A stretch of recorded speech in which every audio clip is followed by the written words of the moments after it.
नमस्कार। BSc IPF की इस श्रृंखला में आज हम बात करेंगे टैक्सेशन इस विषय पर।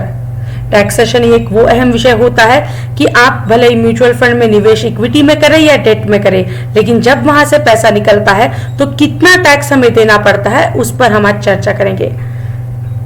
जैसे कि हमने देखा कि जब हम निवेश करते हैं और जब निवेश के बाद जब पैसा निकालते हैं तो कर उस पर लगता है कि आप कितने समय के लिए वहां पर बने रहे।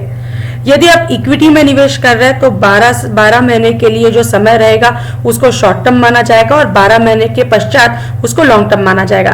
लेकिन यदि आप डेट में निवेश कर रहे हैं तो 36 महीनों के भीतर, यहाँ 3 साल हो गया है, यहाँ पिछले स्लाइड में भी हमने देखा कि 3 साल और 1 साल डेट और इक्विटी में, जहां पर 1 साल इक्विटी में शॉर्ट टर्म माना जाता है वही डेट में 3 साल शॉर्ट टर्म माना जाता है। 3 साल के ऊपर लॉन्ग टर्म डेट में और 1 साल के ऊपर लॉन्ग टर्म इक्विटी में। यदि इक्विटी, अब कैसे कैसे हम कैटेगरी करेंगे, इक्विटी का टैक्सेशन अलग है और डेट का टैक्सेशन अलग है। सो इक्विटी फंड का टैक्सेशन इक्विटी फंड के हिसाब से होगा। फिर बैलेंस्ड फंड में यदि 65% के ऊपर इक्विटी है तो उसका जो टैक्सेशन होगा वो इक्विटी के तरीके से होगा। लेकिन बैलेंस्ड फंड में यदि डेट कंपोनेंट ये 65% से ज्यादा है तो उसका डेट के हिसाब से होगा। और चौथा मतलब डेट में कुछ हाइब्रिड फंड्स ऐसे होंगे कि जिसमें 50-50 इक्विटी और 50 डेट ऐसा प्रावधान यदि किया गया है तो उसका टैक्सेशन डेट के हिसाब से होगा। ये एक अंडरलाइन हमने कर लेनी है। यदि हम इक्विटी फंड में निवेश कर रहे हैं, फिर इक्विटी के सेक्टर फंड हो, इंडेक्स फंड हो, बैलेंस्ड फंड में भी और ईएलएसएस फंड में भी अगर यदि इक्विटी कैटेगरी है तो short term capital gain tax 15% और long term capital gain tax जब भी पैसा हम वहां से बाहर निकाल रहे हैं वो यदि 1 लाख के ऊपर हमें गेन होगा, कैपिटल गेन यदि 1 लाख के ऊपर होगा तो उस पर हमको 10% विदाउट इंडेक्सेशन ये टैक्स देना ही देना पड़ता है। ये हाल ही में आया हुआ नियम है, इसके पहले तक एलटीसीजी ये 0 हुआ करता था। फिर इसमें और एक चीज की सिक्योरिटी ट्रांजैक्शन टैक्स, ये 0.001% हर एक इक्विटी यूनिट जब सेल होता है तो उसको लगता ही लगता है। ये टैक्स डेट में नहीं लगता।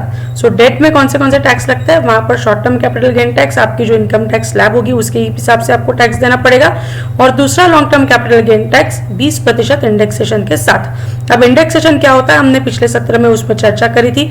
पिछले सत्र में यूट्यूब के चैनल पर जाकर आप पिछला सत्र देख सकते हैं इंडेक्सेशन क्या होता है। सो उसमें हम समझ पाएंगे कि इंडेक्सेशन कैसा, लेकिन 20% इंडेक्सेशन के साथ हमें डेट फंड में टैक्स देना है। सो ये हो गया टैक्सेशन।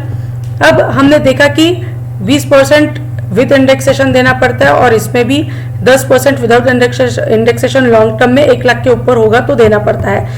ये दोनों और तीनों जब हमने चर्चाएं करी, इक्विटी हो या डेट हो, शॉर्ट टर्म हो या लॉन्ग टर्म हो, सिक्योरिटी ट्रांजैक्शन टैक्स हो, हाइब्रिड फंड्स हो, हर एक का एक आंसर यही मिलता है कि यदि निवेशक लॉन्ग टर्म के लिए वहां पर बना रहा है तो रिटर्न्स का जो मात्रा है वो इतनी बढ़ती है कि कर की मात्रा वो कहीं ना कहीं छुप जाती है। सो जब भी हम निवेश करें, दीर्घावधि के लिए निवेश करें।